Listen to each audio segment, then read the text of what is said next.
Welcome to The Explainer. Today we're diving into the architecture of you, using the principles from the Rewired Self workbook. If you've ever felt like you're stuck in a loop, repeating the same patterns over and over again, well, this is for you. And let's just start right here with this really core idea. This isn't about fixing something that's broken inside of you. No, the whole journey is about reorganization, not repair. It's about taking a good, honest look at the system you built to survive your past and then updating it for the life you actually want to live now. So let's talk about that system. We often think our ingrained patterns are just our personality. It's just who we are. But what if that's not true? What if they're not you at all?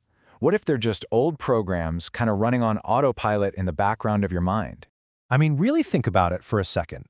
How many of your reactions throughout the day are actual conscious choices? And how many are just those automatic programs firing off? The material we're looking at argues that real, lasting change isn't just about trying harder or having more willpower. It's about becoming aware enough to finally see the programs that are running you. Okay, so once you start to see that internal architecture, it can feel a little daunting, maybe even overwhelming. But here is where the science gives us some incredible hope. See, the foundation for all of this work is a simple biological fact. Your brain is not fixed. It is literally designed to change. The magic word here is neuroplasticity. And what's so cool about this is that it completely reframes change. It's not a question of your character, it's a question of biology. Every single thought you repeat, every new action you practice is physically, literally shaping and rewiring your brain. That's not some feel-good metaphor, that's just neurobiology.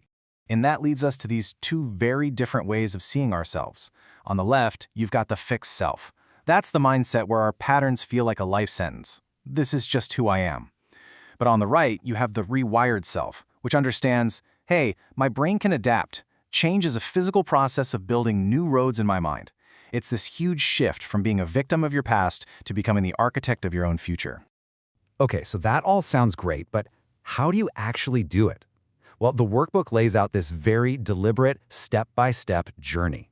This isn't just a handful of random self-help tips. It's a progressive path where every single step builds on the one before it. Let's take a look at the map. And here it is, the whole 6-module path. You see, it starts with awakening, then moves to deconstruction, regulation, repatterning, and so on. But really pay attention to the order here. It's totally intentional. You don't just jump straight to trying to build new habits. You have to see what's there first, then take it apart, and then learn to regulate your system. Let's break down how these are grouped together. So, phase 1 is all about awareness. You just can't change what you can't see. This part is where you basically become a detective in your own life. You're mapping out your patterns and digging deep to find those core beliefs, those unconscious rules that have been running the whole show without you even knowing it. Then comes phase 2. This is the really active, hands-on part of the work. This is where you learn how to work with your body instead of constantly fighting against it. By getting a handle on your nervous system, you create the biological feeling of safety you need to then start intentionally building and practicing new ways of being, creating those brand new neural roads we talked about. And finally, we have phase 3, which is all about making it stick. This isn't just about acting differently for a little while.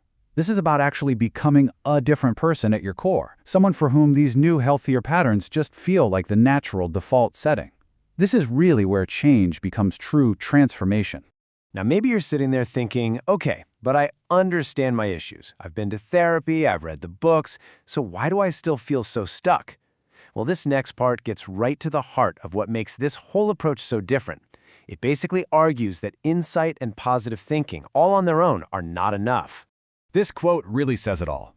Your smart, brilliant, analytical mind, your cortex, it can have all the aha moments in the world. But your automatic, knee-jerk, survival-based reactions, those live in your body. They live in your nervous system. You cannot think your way out of a state that you have felt your way into. Real change has to be an embodied physical process. And this is what that actually looks like in practice. These aren't just fluffy, feel-good exercises. These are evidence-based tools that speak directly to your nervous system in a language it understands. Take the physiological sigh, for example. It's basically a biohack that is the fastest known way to tell your brain, hey, we're safe. You can calm down. These tools give you the power to regulate your state, which is the absolute foundation for any other change you want to make. And here's another total game changer from the workbook. We tend to think of self-compassion as, well, kind of a soft skill, but it's not. Self-criticism actually activates your brain's threat system, which makes it nearly impossible to learn or change. But self-compassion, it does the exact opposite. It lights up your brain's caregiving system, creating the internal safety that makes it possible to try new things, to mess up, and to get back up again. It's a biological necessity. So, as we start to bring all of this together, this whole journey, the awareness, the regulation, the repatterning, it's all in service of one fundamental thing: creating a little bit of space. A space for choice. This quote from Viktor Frankl just captures the goal perfectly. For so many of us, that space between a trigger and our automatic reaction is basically non-existent. It just happens. The real work of rewiring yourself is the work of widening that space, even if it's just by a millisecond at first. Because in that tiny, tiny pause, a whole new future becomes possible. And so we end here. The science is crystal clear. You can change. Neuroplasticity is a fact. The process is tough for sure, but it is absolutely possible. So the final powerful idea the workbook leaves us with is this reframe. It's no longer a question of if you can change. The real question is, who are you choosing to be, starting right now?